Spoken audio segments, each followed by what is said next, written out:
करता हूं। मेरे देश की महान संस्कृति का गौरवगान करते समय मैं आंखें नीचे नहीं करता हूं, आंखें मिला करके दुनिया से बात करता हूं।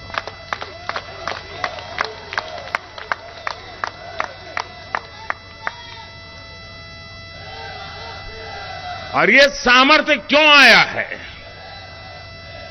ये सामर्थ्य इसलिए है क्योंकि हमारे देश ने पूर्ण बहुमत वाली सरकार बनाई है। आप सबने देश को पूर्ण बहुमत वाली सरकार बनाई है।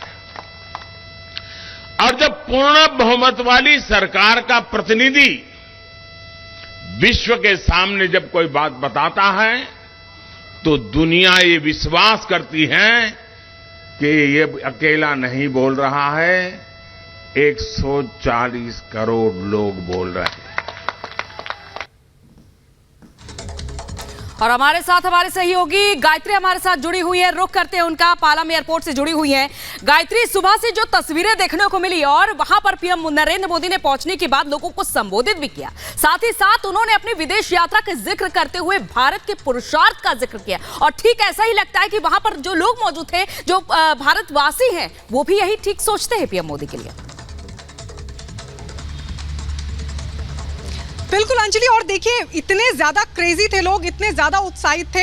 हम जब यहाँ पर पहुंचे तो हमें उम्मीद नहीं थी कि इतनी बड़ी संख्या में लोग यहाँ पर मौजूद रहेंगे और हर कोई सिर्फ प्रधानमंत्री नरेंद्र मोदी को देखने के लिए, आप सोचिए रात 1 बजे से, यानी आधी रात से लोग यहाँ पर पहुंचे हुए थे और सिर्फ यही कह रहे थे कि जिस तरीके का सम्मान दुनिया में भारत को मिला है, भारतीय प्रधानमंत्री को मिला है, वो उनका सम्मान है। और जब प्रधानमंत्री नरेंद्र मोदी ने भी यहाँ मंच से संबोधित किया तो उन्होंने कहा कि मैं जब यहाँ की संस्कृति का बखान करता हूँ, मैं मेरे भारतवासियों की टैलेंट की बात करता हूं, मैं मेरे भारतवासियों के सामर्थ्य को जब दुनिया में ले जाता हूं, तो ये मेरा सम्मान नहीं बल्कि मेरे 140 करोड़ हिंदुस्तानियों का सम्मान होता है और इस सम्मान को मैं उन्हीं हिंदुस्तानियों को समर्पित करता हूं। देखिए प्रधानमंत्री नरेंद्र मोदी इन 3 देशों की यात्रा से 6 दिन में जब लौटे, 40 से ज्यादा मीटिंग्स उन्होंने अटेंड की, जिसमें तकरीबन 13 देश के प्रधानमंत्रियों से वो मिले, 9 राष्ट्रपतियों से वो मिले और कला के क्षेत्र से लेकर कारोबारियों तक उन्होंने मीटिंग की, तमाम बातचीत की। और साफ तौर पर यह सवाल उठा कि वहां से जब प्रधानमंत्री नरेंद्र मोदी लौट रहे हैं तो हर एक भारतीय यही कहता हुआ नजर आया कि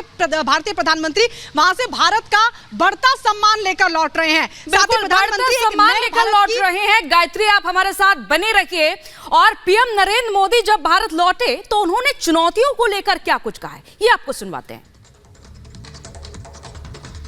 चुनौती 2 है। कभी किसी देश को अपनी जड़ों को मजबूत करना एक बहुत बड़ी चुनौती होती है। अपने गरीब से गरीब के लोगों को गरीबी से बाहर निकालना, उनकी आवश्यकताएं पूरी करना। ज्यादातर लोगों के जीवन में ये काम आता है। हमारे सामने 2 काम एक साथ आए हैं। समय, लोग दुनिया इंतजार करने को तैयार नहीं है दोस्तों। हमारे सामने विश्व की अपेक्षाओं के अनुरूप भारत को नए शिखर पर ले जाना, ये बहुत बड़ी चुनौती है। विश्व की आशा आकांक्षाएं भारत से बढ़ रही है। विश्व की हर समस्या के समाधान में भारत कुछ रास्ता निकाले, भारत उस रास्ते पर हमारे साथ चले। भारत क्या सोच रहा है हमें बताएं। दुनिया के हर कोने से यही आवाज आ रही है। लेकिन साथ साथ 140 करोड़ का देश, मेरा दलित हो, पीड़ित हो, शोषित हो, वंचित हो, आदिवासी हो, गरीब हो, उनको भी इस समृद्धि के राह पर मुझे लेकर के जाना है। इसलिए पहली बार ऐसा हुआ है कि जड़ों की भी चिंता करनी है, शिखर की भी चिंता करनी है दोस्तों। लेकिन ये चुनौती भी 140 करोड़ देशवासियों के सामर्थ्य पर मुझे भरोसा है, हम करके रहेंगे, समय सीमा में करके रहेंगे और उसको हम पा करके रहेंगे।